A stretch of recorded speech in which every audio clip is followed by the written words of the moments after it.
Aula de Ciências hoje do sexto ano, nós vamos falar sobre a água, né, dar continuidade a esse estudo, e hoje nós vamos falar sobre a economia versus o consumo desse recurso tão importante para a vida no planeta. Eu vou pedir que vocês realizem os exercícios diversos número 8, questão 1 a questão 13. Esse conteúdo está no capítulo 3 da apostila, página 13 e 14. Então, gente, a gente já viu a grande importância da água, a gente já viu o porquê que ela é importante, quais são os benefícios que ela vai trazer, quais são os problemas que a escassez, né, a falta de água em determinada população pode trazer, mas a gente precisa também entender como conseguir evitar esses problemas, né? Como que a gente deve ajudar as autoridades para que a gente consiga economizar, para que a gente consiga evitar que a gente não tenha esse recurso tão precioso em abundância no futuro. A gente já viu, né, vamos lembrar um pouquinho, que o nosso planeta ele é 70% coberto de água, porém essa água está em forma salgada, né? E desse restante que não é salgado, a gente só tem 2% de água, né? Água, digamos, doce, né? Água límpida para a gente poder consumir, sendo que desses 2%, metade está em forma de calotas polares. Então é muito, muito escasso esse recurso. E além de tudo, com o crescimento desordenado das cidades, com o excesso de pessoas no planeta, a gente tem um consumo exagerado de água. E aí a gente começa a se preocupar com o futuro, se preocupar com o fato de que este recurso ele vai se esgotar. Ele não é um recurso renovável, né? Ele não é um recurso que a gente consegue manter para toda a eternidade. A gente costuma dizer que a água ela não é renovável, tá? E aí aqui já vai ficar a primeira questão da aula. A água, ela é sim um recurso renovável. O problema é que quando a gente utiliza essa água de forma errada, quando a gente utiliza essa água em prol do nosso benefício sem pensar no próximo, a gente acaba tornando esse recurso não renovável. Porque a água muitas vezes, depois de poluída, dependendo de como ela foi poluída, com que substâncias ela foi poluída, ela deixa de ser um recurso renovável. E o pior, essa quantidade de água que nós poluímos, ela pode poluir outras quantidades, outros lençóis freáticos, outros lagos, enfim. Então é muito importante a gente compreender e entender que nós devemos preservar sim esse recurso. Então, por exemplo, eu peguei mais ou menos, né, o quanto que cada país utiliza de água por pessoa por dia, gente. Vocês vão ficar impressionados. E não é por ano, por mês, por semana. É por dia. E uma curiosidade é que a gente percebe que os países subdesenvolvidos, eles tendem a ter uma menor quantidade de água para cada pessoa. Tá? Por que isso acontece? Será que isso acontece porque as pessoas dos países subdesenvolvidos são mais conscientes e economizam mais água? Não, isso acontece porque em países subdesenvolvidos nós temos a disponibilidade menor desse recurso. Tá? Como todos os recursos do planeta, né, eles estão em maior abundância, né, eles estão em maior, digamos, maior disponibilidade para os países mais ricos. E aí a gente percebe nitidamente essa questão, essa discrepância enorme de um país subdesenvolvido para um país mais desenvolvido.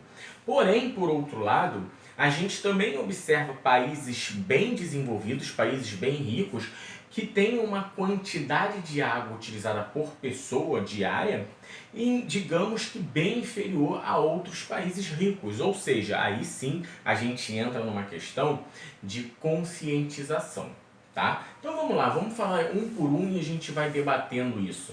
A gente vai perceber que em alguns países essa água pode passar, né, de 500 litros por pessoa. Gente, 500 litros é muita água. Então vamos lá, os Estados Unidos, né, que é uma das potências mundiais, é um dos países mais ricos do planeta, ele tem um consumo diário por pessoa de 577 litros. É muita coisa. E aí você fala assim, nossa, mas os Estados Unidos é um país tão desenvolvido, deveria ter uma maior conscientização, sim, porém não é o que acontece, tá? A Itália, tá? Nós temos 385 litros por pessoa.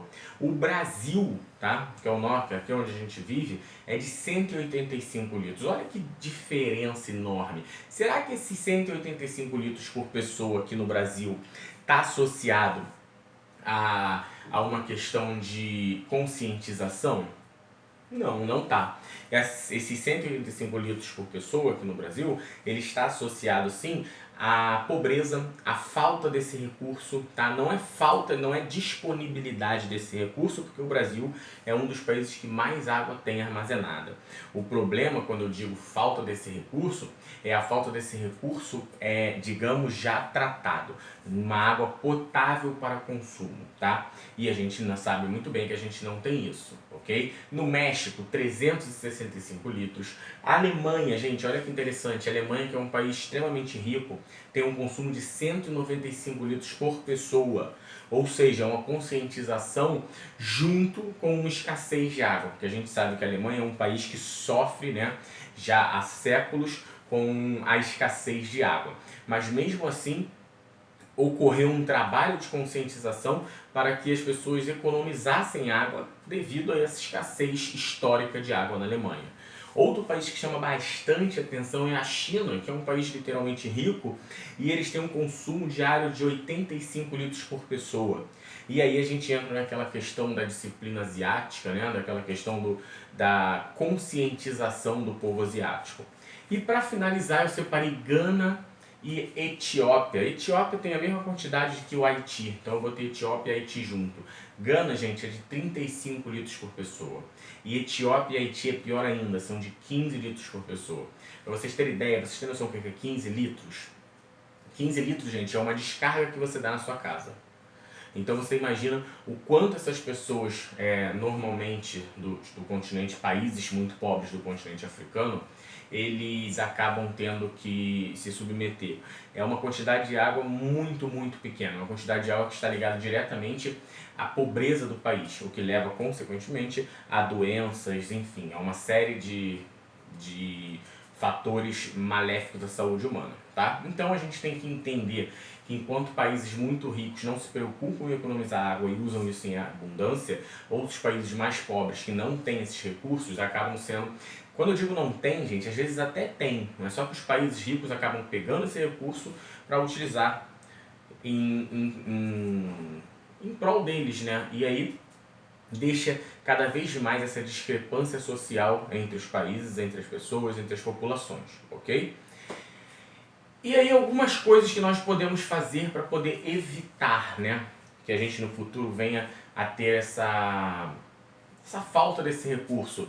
São coisas bobas, coisas simples do nosso dia a dia, como por exemplo lavar as mãos, escovar os dentes com a torneira fechada, lavar a louça com a torneira fechada quando for ensaboar, só ligar na hora de enxaguar, não usar mangueiras para limpar a calçada, vamos varrer em vez disso.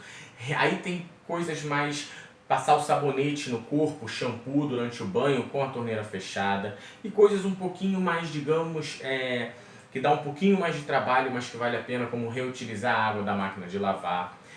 Toda vez que for utilizar a máquina de lavar, utilizar ela na capacidade máxima. Todos esses detalhes que no futuro vão fazer diferença, sim, tá? E aí, para finalizar, eu peguei algumas coisas, uns números que são gastos em águas, em litros, nessas coisas diárias, né, do nosso que a gente faz, como por exemplo escovar os dentes, a gente gasta em média 10 litros de água. Tomar um banho longo, 105 litros. Lavar a louça com a torneira ligada, 100 litros. Pessoas que têm o costume de lavar a calçada, né, com a mangueira, né, em média 250 a 350 litros de água. Então é muita água gasta com, digamos, com hábitos que podem ser mudados, tá? E aí, gente, vai ficar aqui o meu pedido da atividade devolutiva número 3 relacionado ao capítulo 3. O que eu quero que vocês façam? Eu quero que vocês descrevam, façam uma pequena redaçãozinha, tá? Ali de entre 5 e 10 linhas, não precisa ser muito grande, falando o que vocês acham, tá? Que deve ser feito para que a gente não sofra com a falta de água no futuro. Então vocês vão fazer uma pequena redação descrevendo o que vocês acham que deve ser feito para que a gente evite a falta de água no futuro, tá? Gente, não é uma pergunta, digamos, que tem a resposta certa, tá? Eu quero que vocês descrevam o que vocês pensam, tá? E não o que os outros pensam. Eu quero a ideia de vocês, tá bom? Então, repetindo, vocês vão descrever, vão fazer uma pequena redação de 5 a 10 linhas, dizendo o que vocês acham que deveria ser feito para evitar a escassez de água no futuro, ok? Fico aguardando, muito obrigado, até a próxima.